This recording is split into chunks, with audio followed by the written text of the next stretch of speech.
Feature Potret Pendidikan menjadi feature terbaik dalam Anugerah Penyiaran DIY 2022 bersama Komisi Penyiaran Indonesia, Daerah Istimewa Yogyakarta. Selamat menikmati.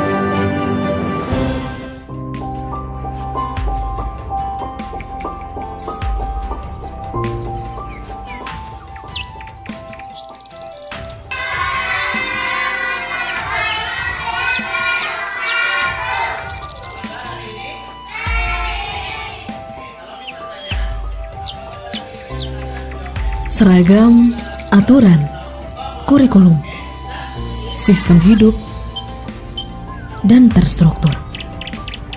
Begitulah idealnya sekolah dan pendidikan. Namun tidak dengan sanggar alam atau salam. Tidak ada bangku yang berjajar di dalam ruangan. Hanya ada satu meja kayu panjang yang dipakai bersama layaknya meja makan di rumah. Ditambah dengan hembusan angin sepoi dari sawah yang menyusup lewat rongga dinding bambu menuju ruang kelas di Sanggar Anak Alam. Sekolah yang didirikan di tengah area persawahan di daerah Nitiprayan, Yogyakarta ini membalik tatanan penduduk yang selama ini kita tahu. Jika di sekolah formal, tiap semester anak-anak wajib mengikuti 8 sampai 10 mata pelajaran yang sudah ditentukan oleh sekolah. Di Salam mereka memilih sendiri topik riset mereka. Kemudian mereka pun mengembangkan risetnya ke pengetahuan lain. Konsep berbeda yang hadir tentu tidak datang begitu saja. Berawal dari ketidakpuasan terhadap pendidikan formal, menjadi alasan Sri Wahyuningsih atau akrab disapa Bu Wahya untuk mendirikan Sanggar Anak Alam atau Salam pada tahun 1988. Menurutnya, keberadaan sekolah formal tidak bisa menjawab permasalahan sosial yang ada saat ini. Jadi saya mendirikan Salam awalnya bukan di Jogja, tapi di Lawen, Banjarnegara. Jadi karena di sana waktu itu banyak anak putus sekolah dan pernikahan dini gitu. Ya awalnya saya penasaran aja gitu ya, karena kenapa kok ada anak nggak mau sekolah. Dan saya mencoba mencari tahu dan ke orang tuanya juga. Dan orang tuanya mengatakan mereka nggak termotivasi untuk menyekolahkan anaknya. Dan ketika saya tanya kenapa, katanya ya sekolah itu nggak membuat mereka lebih baik gitu ya. Karena anak-anak yang udah sekolah pada akhirnya juga jadi buruh-buruh sama juga seperti yang tidak sekolah. Yang penting bisa baca tulis cukup gitu. Nah dari situ saya mulai mencoba apa ya pendidikan yang pas untuk mereka. Sekolah formal menjauhkan anak-anak dari realitas sosial. Melalui sekolah formal, anak-anak tidak benar-benar berada di dalam dunianya sendiri.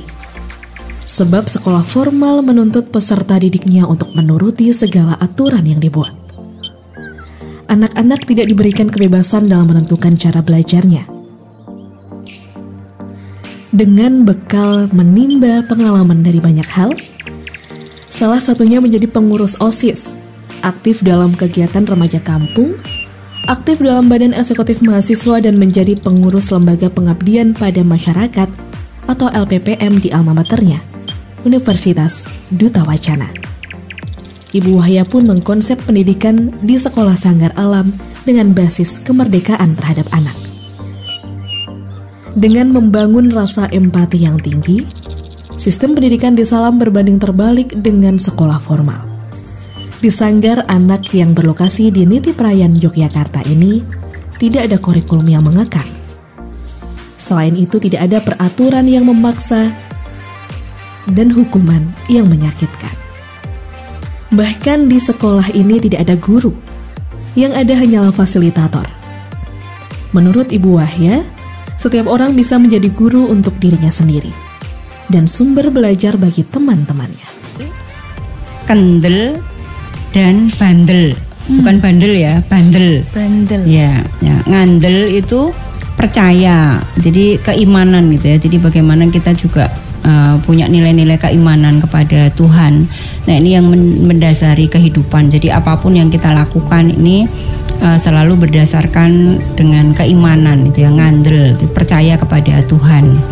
Nah kemudian kandel, kandel itu bekal ya, bagaimana supaya kandel itu tebal ya. Jadi belajar dengan menggunakan kaos oblong, celana pendek, atau tidak bersepatu tidak menjadi masalah. Anak laki-laki juga diperbolehkan untuk memanjangkan rambutnya. Dan ini pun membuat setiap anak dibebaskan dalam mengeksplorasikan dirinya. Dengarlah gelak tawa riang anak-anak ini. Mereka seakan-akan benar-benar menikmati pendidikannya yang ada di Salam Jogja. Dan kebebasan dalam berpendidikan tidak berhenti di situ saja. Di Salam membebaskan anak-anak untuk membuat aturannya sendiri. Dengan dialektika, anak-anak di Salam belajar membuat peraturan berdasarkan kesepakatan. Dari jam keterlambatan, apa saja yang boleh dilakukan dan tidak boleh dilakukan jika sedang diskusi, kapan waktu untuk bermain, dan segala aktivitas keseharian di Salam. Jika ada aturan yang dilanggar oleh seorang anak, teman-temannya akan mengingatkan. Ada hukuman yang diberikan, tetapi tidak kejam dan bersifat sepihak. Tidak ada yang dimarahi dengan teriakan maupun hukuman secara fisik, seperti cubitan ataupun pukulan. Hukuman dibuat berdasarkan kesepakatan mereka.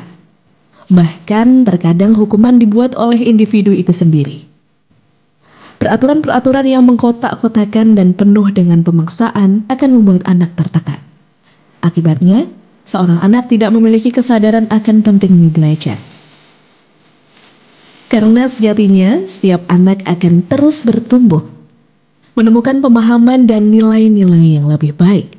Dan disinilah pendidikan yang sama adalah tujuan.